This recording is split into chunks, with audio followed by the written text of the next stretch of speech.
mystery item. Oh. This is the mystery item for the audience over there. A bit of scale. Here it is there.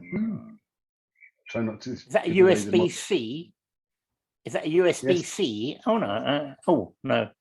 Oh yeah, it is. Okay. Ooh. Any questions? Straight away, I'll say it. It's a mobile phone modem. No, it's not. Sorry. Oh, sorry. Oh dear. Something infrared-y? Yeah. Oh. Right. Back to the mystery object. I'll pass it around now. Here is the mystery object. USB. Oh. So if you've got any questions, I will. Yeah, are they LEDs? Yeah. It looks audio to me. It looks audio, either like a ultrasonic transmitter or receiver to me, but it probably isn't. But it looks audio. Oh, yeah, on it. Again, you're not. It's pretty solid. It's got a coldness to it. It's got a big density, high density, isn't it? Yeah, it was okay. Good. Here we go. It is. Where's my map? It is a thermal camera. It is, yes. And it is a USB connector that you attach to a smartphone. So I'm going to demonstrate it. Ooh, okay. Yeah. In a moment. And yeah. Oh, wow. Okay. Wow. Oh, very cool. That is, yeah. That's good.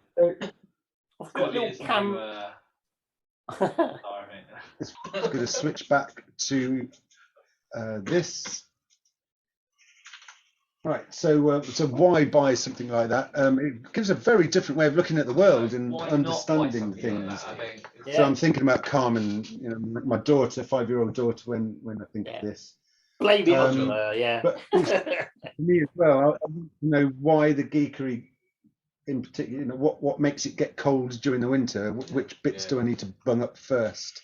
Is it the roof, the floor, the doors? I don't know. So there's a functional value to it. Does that mean you need to get a helicopter so you can go up? Well, I'm wondering if it's possible to mount it on the drone and fly it around. That should be pretty cool. You can check out who's growing weed in there. Yes. So, understanding the world. Hopefully, this is the camera pointed at my Prusa just behind me, and you can see that the bed is indeed heated. So, but people do use thermal cameras when they're troubleshooting electronic circuits, because either things that maybe have a short circuit get too hot, or things that aren't being powered like they should don't get hot. So it can be very effective tool for troubleshooting electronics and other machines, actually. These cameras work by capturing infrared rather than light. Okay, so everything, including cold things, cold things to us still have a temperature. Sorry, I can't believe where we are. No one went, actually, it's all light. Yeah, I know. So, but the colours that you see on the screen, the colours represent a temperature, but that temperature range is the max and minimum of that is set by the maximum and minimum within the field of view. So white isn't always super hot. It's just the hottest in the frame. So it's a constantly varying scale, so which can be misleading. But as you may have found out, there are modes where it tells you it tells you what temperature the color is within that frame. But it works just like most digital cameras. It gathers the waves. In this case, it's all in the infrared range. Uses a lens to focus it on a detector.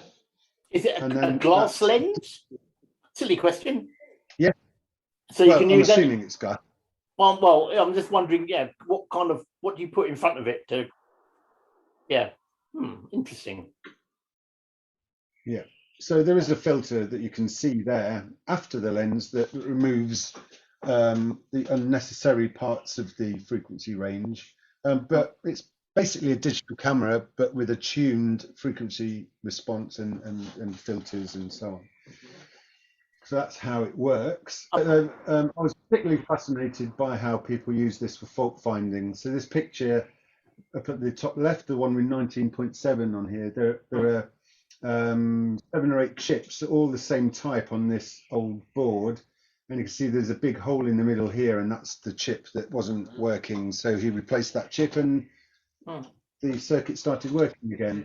The opposite side is this guy. The other 2 photos, the one in the middle at the bottom, it's a board from I think it was a Mac, some kind of laptop that wasn't charging. So he powered it up and he saw that hot spot.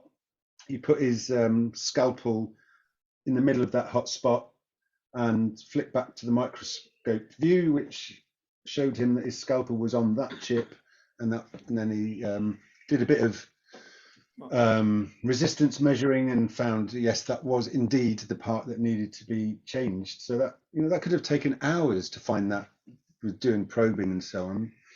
So it's a very useful tool, and that kind of intrigued me quite a bit.